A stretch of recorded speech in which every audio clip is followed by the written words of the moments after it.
अनंतकोटी ब्रह्मांड नायक राजाधिराज सच्चिदानंद सद्गुरु श्री ब्रह्मचैतन्य महाराज की जय।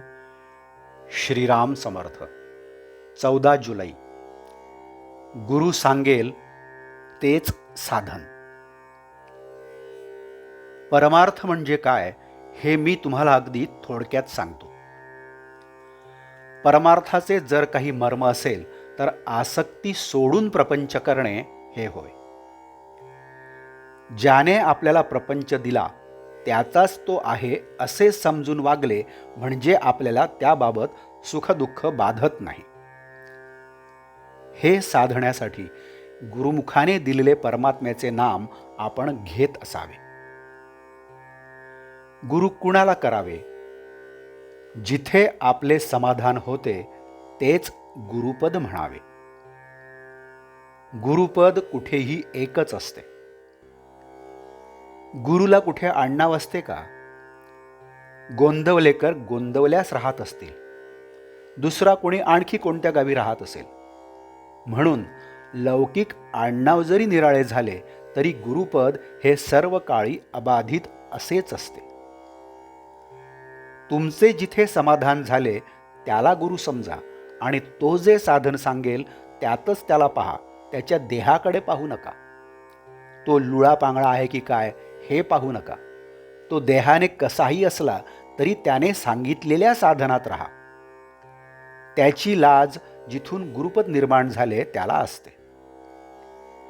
गुरु आज्ञा हाच परमार्थ, तो सांगेल तेच साधन। तुम्ही आपल्या मनाने काही ठरवून करू लागलात तर त्यात तुम्हाला यश येणार नाही। अभिमान धरून काही करू लागलात तर ते साधणार नाही। म्हणून अभिमान सोडून गुरुकडे जा। गुरु सांगेल तेच साधन हे पक्के लक्षात ठेवा। खरा परमार्थ हा लोकांना उपदेश करण्यासाठी नाही, तो स्वतः करिता आहे।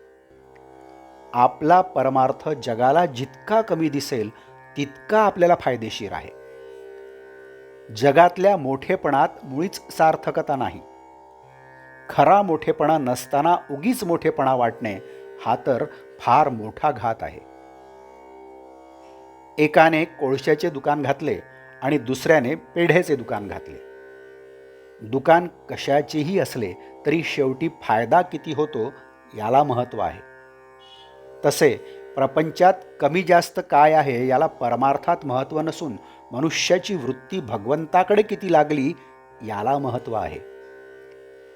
परमार्थाला कोणतीही परिस्थिती चालते, आपली वृत्ती मात्र स्थिर असली पाहिजे। एकीकडून मनाचे संयमन आणि दुसरीकडून भक्तीचा जोर असला म्हणजे परमार्थ लवकर साधतो। खरोखर परमार्थ इतका सोपा आहे की तो सहज रीतीने करता येतो। पण गंमत अशी की तो सोपा आहे म्हणून कुणीच करीत नाही। प्रपंच हा परमार्थाच्या आडकाठीसाठी नाही, तो परमार्थासाठीच आहे हे पक्के लक्षात ठेवावे। साधकाने देहाचे कर्तव्य प्रारब्धावर टाकून मनाने मात्र ईश्वरोपासना करावी। आजचे बोधवाक्य। हृदयी ठेवावा राम, मुखी सदा त्याचे नाम। हातात असावे प्रपंचाचे काम, हेच खरे परमार्थाचे मर्म। जानकी जीवन स्मरण जय जय राम। नमस्कार। आपण या चॅनलला अजूनही सबस्क्राईब केलं नसेल तर कृपया सबस्क्राईब करा व बेल आयकन दाबावा। आपण या चॅनलला लाईक करा, शेअर करा आणि कमेंट्सही द्या। धन्यवाद।